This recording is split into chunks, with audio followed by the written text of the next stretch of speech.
Eto naman po mga bossing ko, ang isa sa mga sikreto na perpektong sangkap upang sa ganon kayo po ay mas lumebel up ang swerte. Para magkaroon ng malaking benta araw-araw, kayo po ay laging buenas. Mapapasin nyo na po naman po yan na kung dati-rate ay kayo po ay paborito ng kamalasan, ito naman ay maaaring ma-reverse ang lahat ng mga nagaganap. Maaaring instant na kamalasan, puro kaswertehan naman ang darating. Ngayon pa mga bossing, ganito lamang po ang inyo pong gagawin sa pamamagitan ng bigas na ito upang masigit na maging masagana ang inyo pong pamumuhay. Subukan nyo po itong gawin sa pamamagitan ng barya at bigas na perpektong sangkap mga bossing. Hugasan nyo muna mga bossing ko ang inyo pong barya. Ang ginamit ko pong barya dito ay 5 piso na bagong-bago kasi ang 5 mga bossing ko ay maswerteng numero.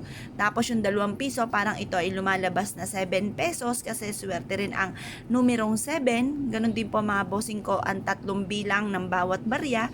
Kaya yan ang aking ginamit. Kaya kung gusto yung gayahin nyo rin po yan. Yan po isa sa mga sikreto na perpektong sangkap upang sa ganon mas lumebel up ang swerte. Tapos ito naman yung kasaganahan po natin ng ating bigas mga bossing. Nasa pulay ginagamit pagdating sa usapin ng mga pampaswerte.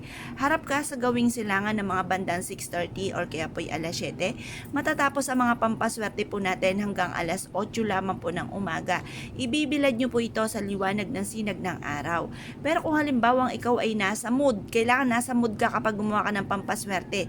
Kung ikaw ay tinatamad, parang may toyo ka, parang wala ka sa mood, huwag kang gagawa ng pampaswerte dahil hindi rin matutupad kung ano man ang inyo pong iwi-wish po dito. At pagkatapos mga bossing ko ay mas mainam na ito po mga bossing ko ay gamitin po natin na sangkap upang sa ganun bukod sa ating sipag at tiyaga at pananalig sa mahal na Panginoon para makamit natin ang ating mga pinapangarap. Ang wish po ay ganito, mga wishes natin. Direct to the point, huwag kang gagamit ng sana. Sabihin nyo po, sa pamamagitan ng pampaswerteng ito, araw-araw ako na magkakaroon ng napakaraming benta. At syempre sa katayuan ko mga bossing ko, pampaswerte ang aking pong mga binibenta. Kaya, kumbaga ang aking pong kahilingan din ay lahat ng mga bossing ko na mag-a-avail sa amin ay yumamat maging matagumpay, maligtas sa anumang kapahamakan. Lagi ko rin po kayong isinasama, lalo-lalo na sa pagpapauso ko sa umaga. Lagi kong kasama ang mga bossing ko. Ngayon po, depende sa mga tinitinda po ninyo. Halimbawa, nagtitinda ka ng damit, masayahan yung customer na bibili ng damit ninyo, magandahan at bumalik po muli, yung mga ganun mga bossing. Basta isasama rin natin sa mga wishes. Ngayon po mga bossing, sabihin po natin magkaroon tayo ng malaking bahay, magkaroon tayo ng magagarang sasakyan, makatapos ang ating mga anak ng kolehiyo at magkaroon sila ng magandang buhay, maligtas sa anumang kapahamakan, hindi magkaroon ng karamdaman, malayo sa, yun nga po, sa lahat ng karamdaman, ay bagay hindi sila magkaroon, yung mga ganon, or kung meron man, gumaling na po sila, yung mga ganon mga bossing. Ngayon po mga bossing, basta i-wish na lahat ang gusto po ninyo na walang gamit na sana, direct to the point. Pagtapos na kayo mag-wish, ibilad nyo lang ito hanggang alas 8 ng umaga. Makatapos ang alas 8 ng umaga, ay kunin nyo po ito.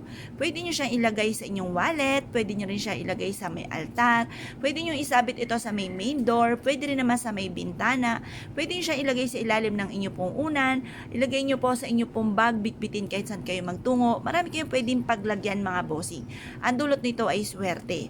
Or kaya po, ilagay nyo ito sa inyong kaha, or kaya maglagay ka ng isang maraming bigas, tas lagyan nyo po ito ng mga barya. Pero ang bigas kasi mga bossing ko, kapag dinamihan ninyo at hindi nyo naman siya ginamit na pansaing, malaki pong posibilidad na siya ay bubukbukin. Kaya konti lamang po ang ilalagay na bigas. Or kaya, hugasang mabuti kada buwan, paltan nyo na po ang bigas po ninyo, hugasang mabuti at isaing pa kasi masama ang nagtatapon ng grasya.